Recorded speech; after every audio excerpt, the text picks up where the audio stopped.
আজকে আমরা বানাচ্ছি সুজি দিয়ে একটা বিকেলের স্ন্যাক্স। রয়েছে সুজি, গাজর, আলু, শুকনো লঙ্কা, আপনারা চিলি ফ্লেক্স ইউজ করতে পারেন, আর রয়েছে হচ্ছে পেঁয়াজ কুচি। তো চলুন কিভাবে রান্নাটা করব সেটা আপনাদের সাথে শেয়ার করে দিই।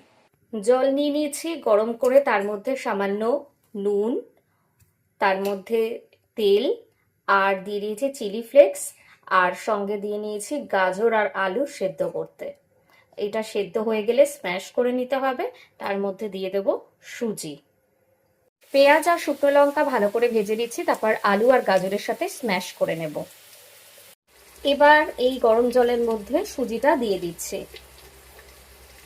এখানে গাজর আর আলু নিয়ে নিয়েছি, এটাকে ভালো করে পেস্ট করে নেব।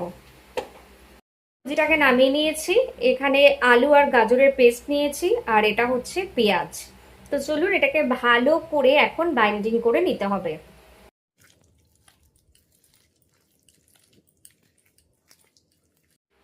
এগুলোকে গোল গোল শেপ করে নিয়েছি, এবার এগুলোকে ফ্রাই করতে হবে।